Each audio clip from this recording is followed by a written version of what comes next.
지금 경제가 굉장히 어렵습니다. 우리 국민들은 늘 허리가 휘는 이런 민생고에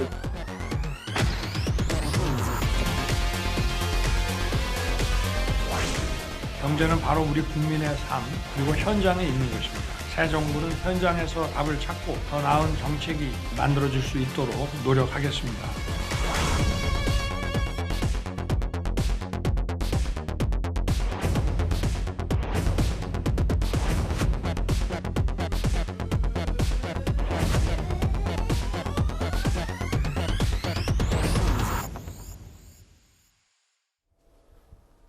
예, 금요일 뉴스탑10은 바로 여기부터입니다.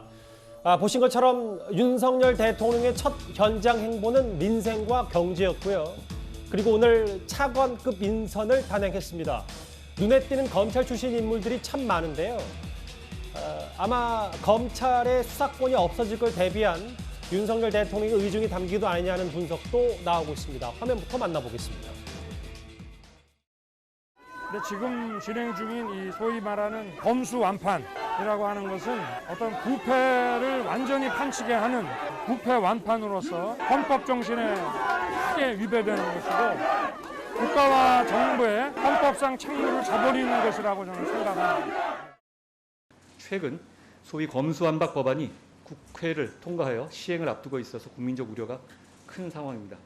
이 법안은 부패한 정치인과 공직자의 처벌을 어렵게 하고 그 과정에서 국민이 보게 될 피해가 너무나 명확합니다.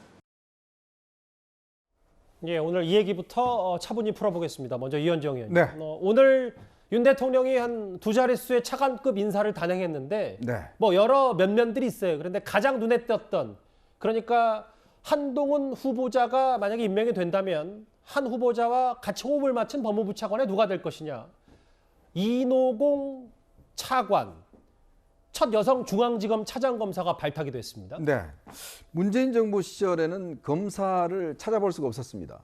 대부분 다 판사 출신들로 사실은 법무부 장차관을 다 했고 지금 현재 공수처도 마찬가지 않습니까? 다 이제 판사 출신들인데 윤석열 정부의 특징은 이제 주로 검사 출신들이 상당히 기용되고 있고 또 이분들은 대부분 윤 대통령과 어떤 업무적으로 또 개인적으로 상당히 연관되어 있는 분들이 아마 임명이 되는 것 같습니다. 예. 지난 정부에서 우리가 법무부 차관, 원래는 이제 법무부 차관이 크게 존재감이 없었는데 사실은 이제 윤석열 당시 검찰총장의 징계 국면에서 법무부 차관이 왜 중요한가라는 게 한번 부각이 됐지 않습니까? 예. 징계위원회라든지 뭐 이런 것들을 다 주도하는 게 이제 법무부 차관이 합니다. 그렇다 보니 이번에 한동훈 이제 후보자가 이제 법무부 장관에 이제 이 후보가 됐고 문제는 이제 법무부 차관을 누가 할 것인가 상당히 관심이었는데 예. 보시는 바와 같이 이제 이노공 지금 변호사 이분은 사실은 얼마 전까지만 하더라도 서울중앙지검의 4차장 검사였습니다. 당시에 3차장 검사가 바로 한동훈 후보자였어요. 그러니까 4차장 검사를 했고 당시에 이제 원래 검사장 승진 1순위였는데 추미애 전 장관이 이제 윤석열 당시 총장과 가깝다는 이유로 해서 서울고검 검사로 발령을 내니까 당시에 이제 검사를 그만두고 바로 변호사로 이제 개업을 한 바 있습니다. 예. 아마 이제 그런 인연 등등 때문에 지금 이노공 차관을 임명한 것 같고요. 이분이 지금 사법연수원 26기입니다. 한동훈 후보자는 27기고 이렇게 되면 이제 앞으로 아마 검사장들이라든지 주요 고위 간부들의 어떤 이 기수가 상당히 젊어지지 않을까 그런 예측을 해봅니다. 제가 조금 더 구체적으로 브리핑을 한번 해볼까요? 이노공 신임 차관은 첫 여성 법무부 차관이고 여성 중앙지검 첫 여성으로는 중앙지검 차장검사에 처음으로 이름을 올린 인물입니다. 윤석열 대통령 한동훈 후보자와 함께 근무했던 경력이 있고 특히 윤 대통령과는 카풀로 인연이 깊다 이런 얘기가 나왔어요. 근데 지금 보면 김근식 교수님 예. 이노공 신임 차관이 사법연수원 26기고 한동훈 후보자가 27기 선후배가 바뀐 셈인데 글쎄요 뭐 이런 선후배 관련도 있지만 검수완박에 대항하는 법무부 장관과 차관 저희가 좀 어떻게 해석하면 되겠습니까?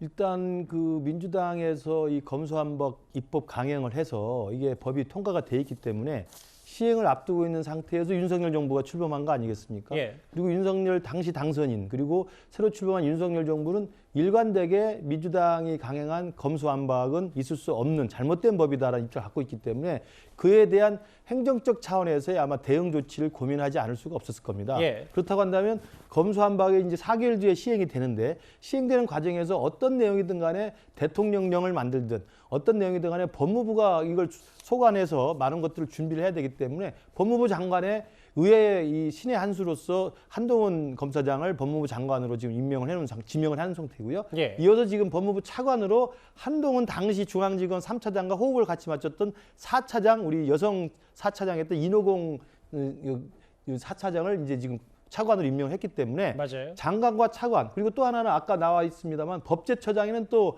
그 윤석열 대통령과 법대 동기이고 사시 동기였던 이완규 변호인을 또 이번에 선정을 했기 때문에 검수완박법의 부작용과 이런 잘못된 내용들을 바로잡을 수 있는 행정적 차원에서 대응을 할 수 있는 삼총사들을 일관된 그 윤석열 대통령의 측근들로 그리고 검수완박에 반대하는 사람들로 포진을 한 것 같습니다. 그래서 장관, 차관, 법제처장이 이와 관련된 유권 해석이나 대통령령이나 법무부 훈령들을 만들어낼 수 있는 총책임자들이기 때문에 예. 그런 맥락에서 아마 검수완박법에 대한 윤석열 정부 초기에 법무부 차원의 대응이라는 전략적 고민에서 이런 인선이 이루어지지 않았나 이렇게 판단이 됩니다.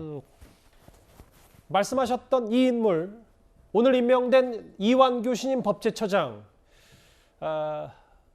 이완규 처장도 윤 대통령과 인연이 깊습니다. 기억하시겠지만 이른바 추윤 갈등, 그러니까 추미애 전 장관의 윤석열 대통령 직무정지 조치 때 이완규 처장은 윤석열 대통령을 변호했던 인물입니다. 징계 사유가 안 된다는 정말 무고하다는 무명이다라고 하는 거에 대해서 그거를 벗겨보려고 많은 준비를 하고 많은 노력을 했습니다만 오늘 이 절차가 종결되는 걸 보니까 저희들의 이런 노력과는 상관없이 이미 다 정해져 있었던 것이 아닌가 그런 생각이 듭니다. 저 직무정지 조치 때 변호인 말고도 사실 이완규 신임 처장은 윤석열 대통령 가족 관련 변호도 함께 맡았었단 말이죠. 그럼 이현정 의원님. 네. 법무부 장차관, 법제처, 뭐 이른바 친윤 체제 아니냐. 이렇게 되면 아무리 검찰의 수사권이 박탈이 됐다고 하더라도 윤석열 대통령의 이와 관련된 의중들은 어느 정도 반영이 되지 않냐. 뭐 이런 해석들이 바로 나오더라고요. 일단 이완규 변호사는 이제 법제처장으로 임명이 됐죠. 이분 같은 경우는 이제 윤 대통령과 법대 동기고 뭐 검찰에서 같이 이제 활동을 했기 때문에 뭐 측근이라고 이야기를 할 수가 있을 것 같습니다. 근데 또 한편으로 보면 이완규 지금 처장 내정자 같은 경우는 사실 윤 대통령하고 검찰 때 사이가 굉장히 안 좋았어요. 예. 왜 그러냐면 당시에 이제 윤 대통령이 검찰총장 등등을 하면서 주로 특수통들 인사를 많이 했거든요. 그때 상당히 쓴소리를 많이 했습니다. 이렇게 하면 안 된다라고 쓴소리를 많이 했고 그럼에도 불구하고 윤 대통령이 이제 이완규 지금 처장 내정자를 존중하는 이유가 뭐냐면 이분이 우리나라 형사법 분야에 상당한 대가입니다. 예. 그러니까 지난번에 이제 이 징계할 때도 변호인을 한 이유도 뭐냐면 결국 그 분야에서 법률가로서 법 이론가로서 굉장히 정평이 나 있기 때문에 사실 이제 본인의 변호인으로 임명을 했고 실제로 그게 어느 정도 이제 효과를 발휘한 것이죠. 이제 그러다 보니까 본인이 원래는 소속되어 있던 로펌에서 나와서 사실 독립해서 이제 이 소송을 다 진행을 했고 이제 그러다가 최근에도 이제 거의 독립을 한 것으로 알고 있습니다. 그래서 이번에 이제 법제처장을 시킨 것은 법이라는 게 중요한 게 이제 법제처가 하는 역할이 보면 법 해석, 그다음 법안에 대한 여러 충돌에 있는 부분에 대한 이제 해석들을 정부의 공인기관으로서 법제처가 하는 역할을 하는데 예. 지금 보셔서 알겠지만 검수완박법이 굉장히 법 내부에서도 충돌하는 게 많습니다. 그러니까 어떻게 해석해야 될지 또 대통령령은 어떻게 만들어야 될지 왜냐하면 지금 이번에 보면 검찰이 2가지 사건 중 원래는 그렇게 추진했다가 등으로 바뀌었지 않습니까? 근데 그 등을 대통령령으로 정하게 돼 있어요. 이제 그런 같은 경우는 이 형사법 전문가인 법제처장이 아마 정교하게 설계를 할 가능성이 있다. 저는 아마 윤 대통령이 이 이완규 씨를 이제 법제처장 임명한 이유가 바로 예. 이런 앞으로 많은 부분들을 사실상 대통령령으로 해야 될 가능성이 충분히 있습니다. 그런 것들을 좀 더 치밀하게 만들 수 있는 그런 상황들을 아마 전체적인 상황을 고려해서 지금 이완규 변호사를 아마 법제처장에 임명한 게 아닌가 그렇게 해석을 하고 있습니다. 아무래도 사상 첫 검찰총장 출신 대통령이기 때문에 법무부 차관의 누구, 법제처장의 누구 이런 게 참 관심이 많았는데요. 민주당에서는 윤 대통령의 이런 검찰 출신 인사 기용에 대해서 이렇게 비판을 했습니다. 대통령 비서실이 슬리마 되기는커녕 실상은 대검찰청 금소나 다름없습니다.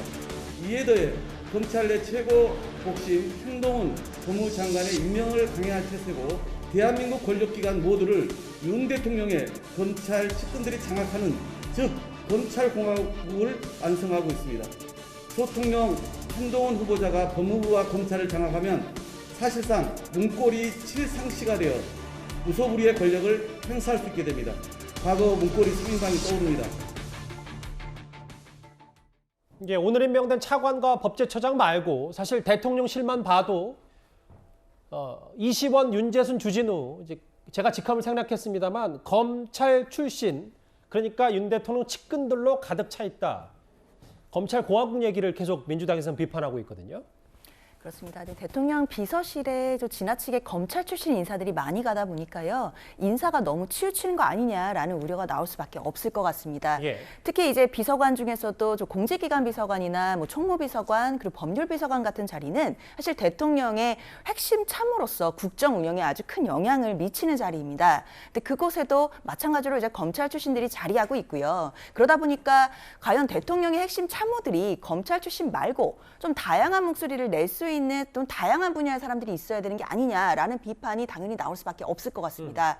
그리고 심지어는 이시원 비서관 같은 경우에는 또 예전에 그 서울시 공무원 간첩 조작 사건 때 수사 검사로 있었던 부분에 대해서 좀 논란이 있었고, 예. 윤재순 그 비서관 같은 경우에도 지금 성비위 사건으로 검찰 때 뭐가 있었다라는 얘기가 나오고 있는 상황인데 예. 굳이 저런 논란이 되는 인물들을 검찰 출신임에도 반드시 기용했어야 되는 이유가 있었을까?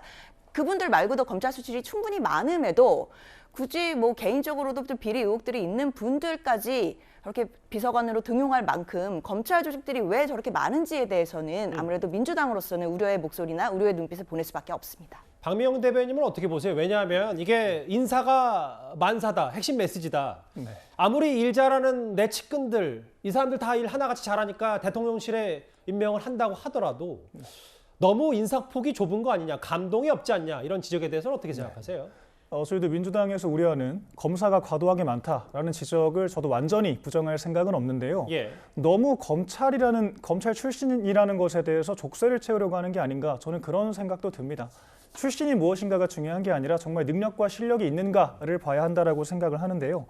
이를테면 인호공 차관 임명에 대해서도 과거에는 왜 이렇게 고위직에 여성이 없냐라고 지적을 하더니 막상 여성 최초의 법무부 차관이 나오니까 예. 왜 또 검찰 출신이냐라고 지적을 하는 것이 결국에는 비판을 위한 비판을 하는 것이 아닌가 이제 그런 생각을 지울 수가 없고 정말 검찰이 할 수 없는 일에 검찰 출신을 임명한다면 그건 문제라고 할 수 있겠죠. 하지만 경제 전문가 인선들만 봐도 정말 능력과 실력 중심의 경제 관료들을 중심으로 인선을 하셨거든요. 그래서 문제 제기를 하시는 것 자체는 좋은데 너무 과도하게 문제 제기에만 치우쳐 있는 게 아니냐 이제 이런 의구심을 제기할 수가 있고요. 예. 또 한동훈 후보자에 대해서도 계속해서 소통령이다, 대통령의 오른팔이다 이런 식의 프레임을 잡고 계신데 청문회를 보신 분들은 다들 아실 겁니다.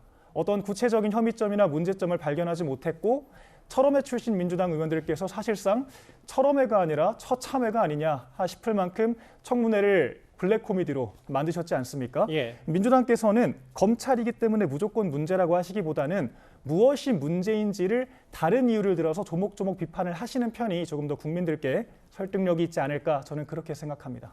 그리고 이 모든 인사의 핵심 중의 핵심 한동훈 법무부 장관 후보자입니다. 김근식 교수님. 네. 오늘 윤석열 대통령이 한동훈 후보자 청문 보고서 16일까지 재송부 요청을 했어요. 이 정도면은 한 후보자 임명 강행 수순이다 이렇게 받아들이면 되겠습니까? 그렇게 해석이 될 수 있죠. 일단 재송부를 요청했으면 16일까지 채택이 안 되면 대통령이 인사권의 고유한 권한으로서 임명을 할 수가 있습니다. 예. 법적으로. 그렇기 때문에 아마 그런 수순을 지금 예고한 것 같습니다. 그래서 지금 남아있는 게 한덕수 총리 인준동의안을 지금 국회에서 어떻게 처리하느냐 문제가 남아있는데 지금 6월 1일 지방선거를 앞두고 민주당으로서도 지금 총리 인준동의안을 처리를 해야 될지 상정해서 부결을 해야 될지 동의를 해줘야 될지 지금 굉장히 딜레마에 빠져 있는 상황이고 그다음에 지금 윤석열 대통령 측에서도 사실은 어제 그 임시국무회의 추경안이라는 시급한 당면 현안을 위해서 임시국무회를 위해서 박진 외교부 장관과 이상민 행안부 장관을 긴급하게 지명하지 않았습니까?